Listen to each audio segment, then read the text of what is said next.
Assalamualaikum warahmatullahi wabarakatuh. Baiklah Hananda, hari ini kita akan belajar fisika tentang kalor dan perpindahannya. Mari kita awali belajar dengan membaca basmalah. Bagian 1. Petunjuk belajar. 1. Awali belajar dengan berdoa. 2. Tonton dan simak video sampai selesai. 3. Gunakan tombol fungsi jeda, putar, berhenti, mundur, dan maju dalam video untuk mencatat dan memahami materi. 4. Jika sulit memahami materi, gunakan buku paket IPA kelas 7 semester 1 dan diskusikan dengan guru.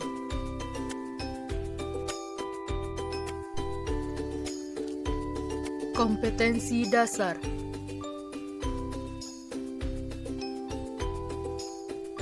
3.4 Menganalisis konsep suhu, pemuaian, kalor, perpindahan kalor, dan penerapannya dalam kehidupan sehari-hari,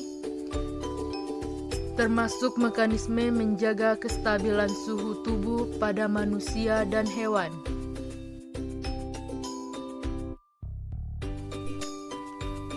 Tujuan pembelajaran. 1.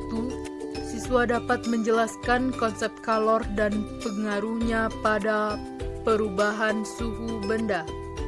2. Siswa dapat menghitung jumlah kalor, kapasitas kalor, dan kalor jenis suatu zat. 3. Siswa dapat menjelaskan azas Black dan perubahan wujud zat, kalor dan perpindahannya.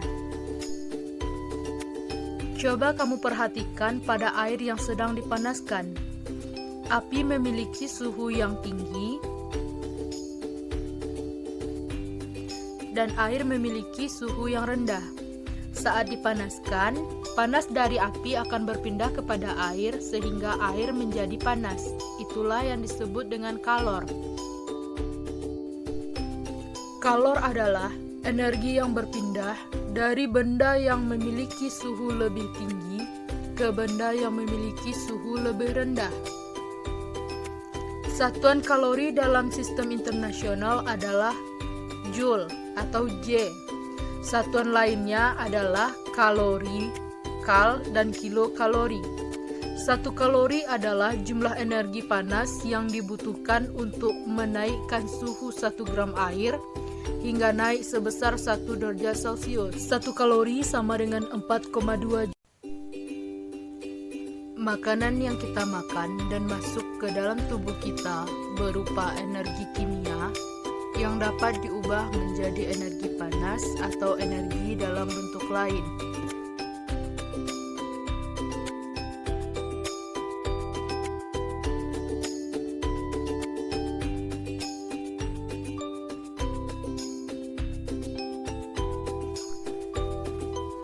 Suhu suatu benda akan naik jika diberikan kalor.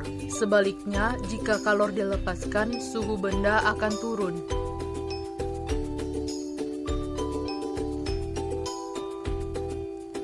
Kenaikan suhu oleh kalor dipengaruhi oleh massa benda. Kalor yang diperlukan untuk menaikkan suhu benda hingga suhu tertentu juga dipengaruhi oleh kalor jenis benda.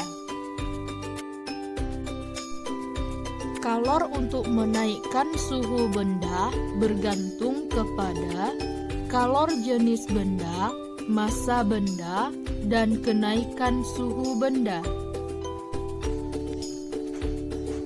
Sehingga dapat disimpulkan,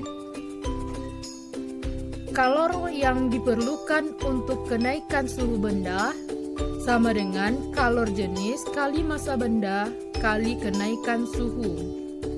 Dapat dituliskan Q sama dengan C kali M kali delta T, di mana Q merupakan kalor yang dibutuhkan dalam satuan Joule. C adalah kalor jenis benda, satuan Joule per kilogram derajat Celcius. M adalah massa benda dalam satuan kilogram, dan delta T adalah kenaikan suhu benda dalam satuan derajat Celcius. Kapasitas kalor yaitu jumlah kalor yang diserap oleh benda bermassa 1 gram untuk menaikkan suhu sebesar 1 derajat Celcius. Satuannya dalam sistem internasional adalah Joule per Kelvin, sehingga dapat ditulis C sama dengan Q per delta T, di mana C merupakan kapasitas kalor dengan satuan Joule per Kelvin. Q merupakan banyaknya kalor dalam satuan Joule, dan delta T adalah perubahan suhu dalam satuan Kelvin. Atau bisa juga dituliskan C besar sama dengan M kali C kecil, di mana C besar merupakan kapasitas kalor dengan satuan Joule per Kelvin. M adalah massa benda dengan satuan kilogram, dan C kecil adalah kalor jenis zat dalam satuan Joule per kilogram Kelvin. Kalor jenis yaitu banyaknya kalor yang diserap atau dibutuhkan oleh 1 gram zat untuk menaikkan suhu sebesar 1 derajat Celcius. Dapat dituliskan C sama dengan Q per M kali delta T, di mana Q merupakan kalor yang dibutuhkan dalam satuan Joule, C merupakan kalor jenis benda dalam satuan Joule per kilogram derajat Celcius, M merupakan massa benda dalam satuan kilogram, dan delta T merupakan perubahan suhu dalam satuan derajat Celcius.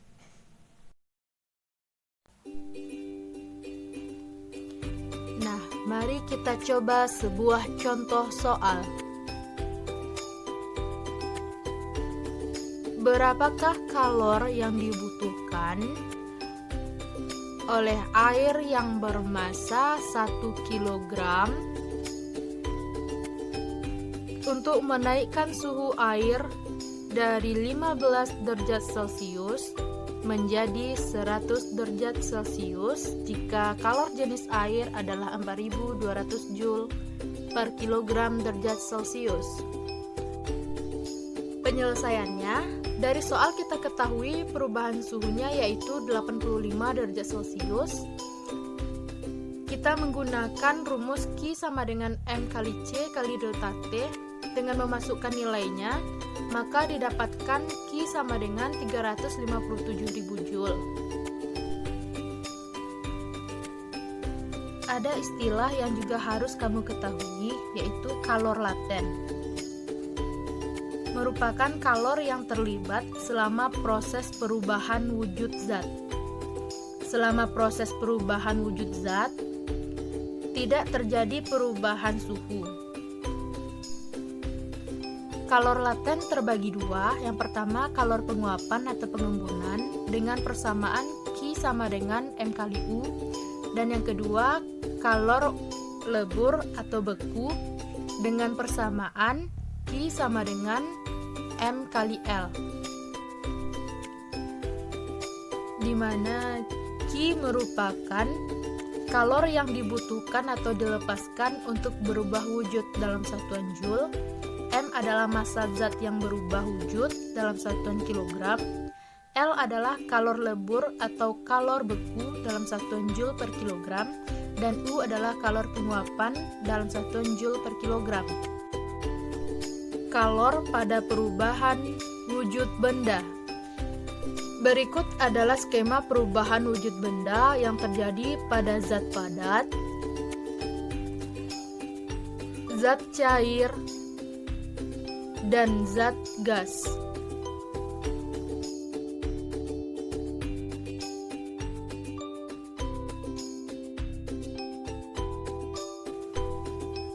Yang pertama yaitu mencair, perubahan dari padat menjadi cair.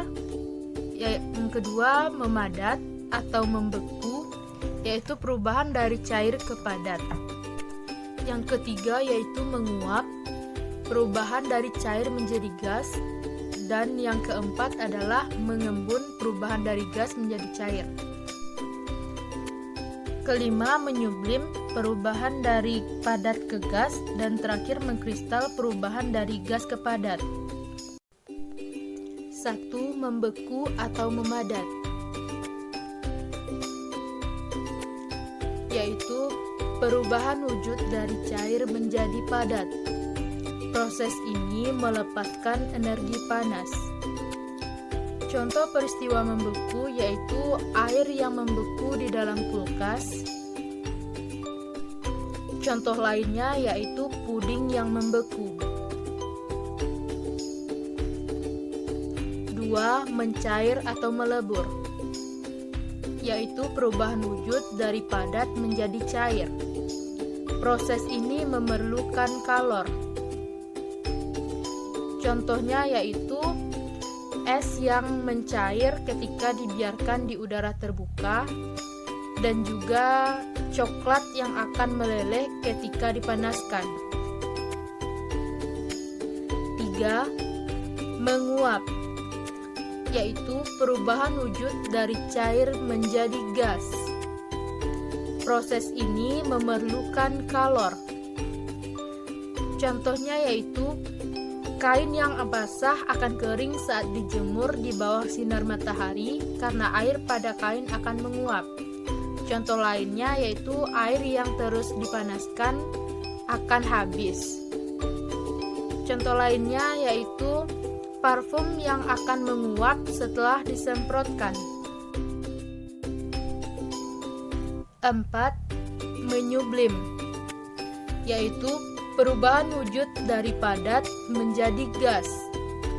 Proses ini memerlukan kalor. Contohnya yaitu pengharum ruangan yang lama-kelamaan akan menipis dan habis. Contoh lainnya juga yaitu kapur barus yang dibiarkan lama di dalam lemari, lama-kelamaan akan habis. 5. Mengkristal, yaitu perubahan wujud dari gas menjadi padat. Proses ini melepaskan kalor. Contoh peristiwa mengkristal yaitu proses pembentukan butiran salju.